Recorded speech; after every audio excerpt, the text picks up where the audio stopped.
Good morning, students.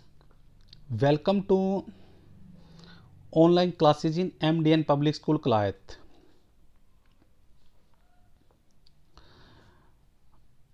आज हम plus two history की चैप्टर 4 के बारे में डिस्कस करेंगे और सभी विद्यार्थी जो ये वे की पॉइंट्स लिखे हैं, की पॉइंट्स ऑफ द चैप्टर, तो इसको सभी विद्यार्थी नोट भी कर लें अच्छे से अपनी नोटबुक फेयर में और उसको पढ़े भी।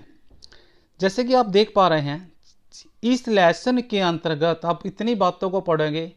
ये सबसे आसान लेसन है, ये सबसे आसान लेसन है। और एक बात ध्यान देनी कि इस लेसन से बोर्ड की कक्षा में लॉन्ग क्वेश्चन नहीं आएगा। इससे वेरी शॉर्ट और शॉर्ट क्वेश्चन 2 मार्क्स के पूछे जाते हैं। यह भी सिलेबस है, लेकिन हम आपको बिल्कुल अच्छे से एक्सप्लेन से डिस्कस करेंगे। देखो बेटा, इसका नाम है सांस्कृतिक विकास, विचारक, विश्वास व कला। विचारक कौन होते हैं? विचार करने वाले। विश्वास का पता है, हम विश्वास करते हैं। व कला आर्ट। लगभग यह 600 ईसा पूर्व से ईसा संवत 600 तक की बात करते हैं। आप आता है इस लेसन में, पहला पॉइंट है इसका। इस लेसन में मैं बता दूं आपको बहुत सारी बातों के बारे में पता लगेगा। जैन धर्म, बौद्ध धर्म, सांची के स्तूप, उनकी शिक्षा कैसी हुई, वर्धमान महावीर। बहुत अच्छा लेसन है, बड़ा ही इंटरेस्टेड है, आपको मजा भी आएगा। देखिए बेटा, पहला पॉइंट हमारा श्रमण। श्रमण की जगह आप लोगों ने ब्राह्मण सुना होगा। श्रमण, श्रमण का अर्थ होता है, श्रमण में क्या लिखोगे? बिल्कुल आसान लैंग्वेज में लिखिए, शिक्षक और विचारक। शिक्षक और विचारक जो स्थान स्थान पर घूमकर अपनी विचारधाराओं से लोगों को अवगत करवाते हैं तथा तर्क वितर्क करते थे। श्रमण का क्या अर्थ है बेटा? शिक्षक और विचारक जो स्थान स्थान पर घूमकर अपने विचारों को लोगों को अवगत कराते थे, उनको बताते थे और उनके साथ तर्क वितर्क, विचार विमर्श भी करते थे। उसी को श्रमण कहा गया है। उसके बाद आता है कूटागार शालाएं, नुकीली छत वाली झोपड़ी। 1 नंबर में क्वेश्चन पूछा जाएगा, कूटागार शालाएं कौन सी होती है बेटा? आपको बताना है। नुकीली छत वाली झोपड़ी जहां घुमक्कड़ श्रमण आकर ठहरते थे। श्रमण कौन? शिक्षक और विचारक। देखो आप समझो इस बात को बेटा, हमने पहले पॉइंट में रीड किया। श्रमण, श्रमण कौन? शिक्षक और विचारक। घूम घूम कर थक जाते थे, कौन सी झोपड़ी में बैठते थे? नुकीली छत वाली में, और आकर ठहरते थे और भिन्न भिन्न विषयों पर वाद विवाद करते थे अर्थात तर्क वितर्क करते थे। दोनों पॉइंट आपको अच्छे से आगे हो गया। अब आता है स्तूप। स्तूप फेमस है, सांची का स्तूप आप लोग अच्छे से परिचित भी होंगे। डेर या टीला, डेर या टीला जहां महात्मा बुद्ध या अन्य किसी पवित्र भिक्षु के अवशेष जैसे दांत, अस्थियां, नाखून आदि रखे जाते हैं, उसी को स्तूप कहा गया है।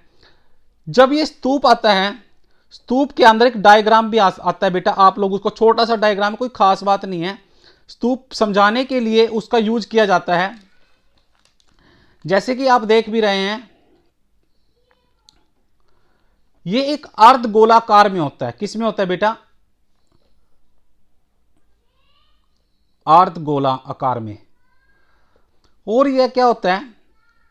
धरातल से बहुत ऊंचा होता है। और इसके दोनों साइड क्या होते हैं बेटा? पोल, खंभे होते हैं। और इसके ऊपर की जो शेप होती है, यहां पर कौन होते हैं? महात्मा बुद्ध जी बैठे होते हैं। ये एक स्तूप का, इसके नीचे भी पिलर होते हैं और इसके नीचे भी। अब 1 नंबर या में क्वेश्चन पूछा जाता है, अगर हम लिखा यहां पे कौन बैठे होते हैं? महात्मा बुद्ध जी। ये क्या है? सांची का स्तूप। सांची का स्तूप क्या है बेटा? धरातल से ऊंचाई पर बनता है और इसके दोनों साइड में क्या है? पिलर हैं, खड़े हुए होते हैं। आप लोगों को अच्छे से पता भी लग गया होगा। अब बात करते हैं बेटा संत चरित्र। किसी संत या धार्मिक नेता की जीवनी। संत चरित्र, चरित्र का पता लग गया आपको, उसके चरित्र के बारे में जानना, पता करना। किसी संत या धार्मिक नेता की जीवनी जिसमें उस संत की उपलब्धियों का गुणगान होता है। आपने देखा है बहुत सारे संत हुए हैं, हम उसकी अपने चरित्र के बारे में बताता है, वो अपनी उपलब्धियों के बारे में बताता है, उसी को संत चरित्र कहा गया है। बिल्कुल इजी लैंग्वेज है, आप इसको अपनी लैंग्वेज में लिख सकते हैं। देखो पॉइंट का नाम पता लग गया। अगर आपको हिस्ट्री के अंदर पॉइंट समझ आ गया तो कैन यू डिस्कस, आप उसको आसानी से लिख पाएंगे बेटा। अब आता है चैत्य। चैत्य क्या है? ऐसे टीले जहां शवदाह के बाद, शवदाह मतलब समझ गए, आदमी का सिर मर जाता है, दबाने के बाद शरीर के कुछ अवशेष सुरक्षित रख दिए जाते थे। चैत्य क्या है? ऐसे टीले बनाए गए जहां पर शवदाह के बाद शरीर के कुछ अवशेष सुरक्षित रख दिए जाते थे। अब आता है बेटा थेरवाद। देखो नए नए हैं पॉइंट, आप ध्यान से देखें। थेरवाद महायान परंपरा के लोग, महायान परंपरा के लोग दूसरी बौद्ध परंपरा के लोगों को हीनयान के अनुयायी कहते थे, अर्थात अपने से हीन समझते थे। लेकिन ये लोग हीनयान के अनुयायी, लेकिन ये लोग अपने आप को थेरवादी कहते थे। इसका मतलब है वे लोग जो पुराने प्रतिष्ठित शिक्षकों के बनाए रास्ते पर चलने वाले थे, जिन्हें थेर कहते थे। कहने का तात्पर्य क्या था भी जो लोग शिक्षकों, जो प्रतिष्ठित शिक्षक होते थे, उनके कहने पर जो लोग चलते थे उनको थेर कहा गया है। तीर्थकर के बारे में आपने सुना होगा, जैन, वर्धमान, महावीर, ऋषभदेव। तो जैन परंपरा के अनुसार ऐसे महापुरुष जो लोगों को संसार रूपी सागर से पार उतार सकें। तीर्थकर कौन है? जैन परंपरा के अनुसार आपको समझते हैं, जैन धर्म मानते हैं। जैन परंपरा के अनुसार ऐसे महापुरुष स्वामी वर्धमान महावीर जी हुए हैं जो लोगों को संसार रूपी सागर से पार उतार सकें। अब बारी आती है बेटा नी ग्रंथ। नी ग्रंथ बिना ग्रंथी के, नी आ गया, नी मैंने बिना, ग्रंथ मैंने ग्रंथी। आप समझो इसको पॉइंट को, नी ग्रंथी बिना ग्रंथी के। बिना ग्रंथी के अर्थात वंदन मुक्त। जैन परंपरा में जैन मुनि और सन्यासी को निर्ग्रंथ कहा जाता है। आप देख भी ले, नी ग्रंथ क्यों? अभी लॉकडाउन चला हुआ है, सभी विद्यार्थी ध्यान दें, अपने घर पर स्टडी को रेगुलर रखें, क्योंकि जो समय चला गया है वापस नहीं आएगा बेटा। आप इनको एक अच्छे नए सेशन के लिए तैयार भी करें। नी ग्रंथ बिना ग्रंथी के अर्थात बंधन से मुक्त। जैन परंपरा में जैन मुनि और सन्यासी को निर्ग्रंथ कहा गया है। अब वैष्णव आ गया। वैष्णव का संबंध विष्णु से, आप अपने माइंड से समझो, वैष्णव विष्णु। क्वेश्चन आता है वैष्णव विष्णु के उपासक करने वाले क्या कहलाते थे? वैष्णव। वैष्णव कौन थे? विष्णु की उपासना करने वाले। इसी तरह आएगा क्वेश्चन पेपर में बेटा शैव। शैव किससे हैं? शिवजी, शिव, शिव के उपासक। शिव के उपासक कौन थे? अर्थात शिव की आराधना करने वाले कौन थे? शैव। अब बात करते हैं महाविनिष्क्रमण की। महात्मा बुद्ध द्वारा जब महाविनिष्क्रमण किया गया तो महात्मा बुद्ध द्वारा अपने घर को त्याग किया। क्या किया? त्याग की घटना को बौद्ध मत में महाविनिष्क्रमण कहा गया है। अब कई बार हमें लोग सा लगता है वर्ड भी इतना लंबा वर्ड लिखा गया, इसका अर्थ क्या होगा? इसको देखो कितनी सिंपल लैंग्वेज में लिखा है कि महात्मा बुद्ध द्वारा जब उन्होंने अपना घर को त्याग कर दिया, त्याग करने की इसी घटना को क्या कहा है बेटा? महाविनिष्क्रमण।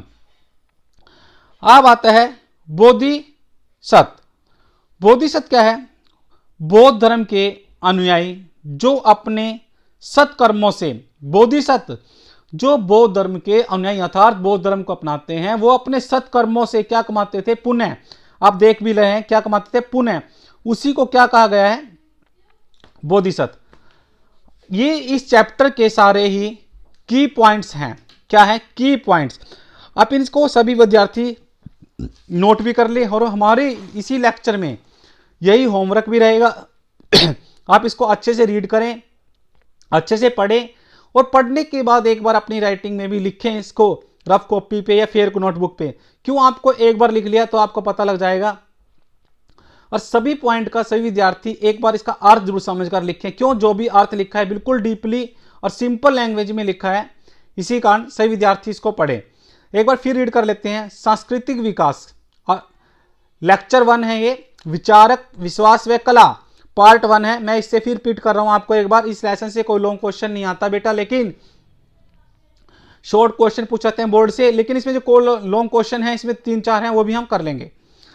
पहला पॉइंट था श्रमण। श्रमण का अर्थ पता है आपको, जहां शिक्षक और विचारक घूम घूम कर क्या है आचार प्रदान करते हैं, वाद विवाद करते हैं।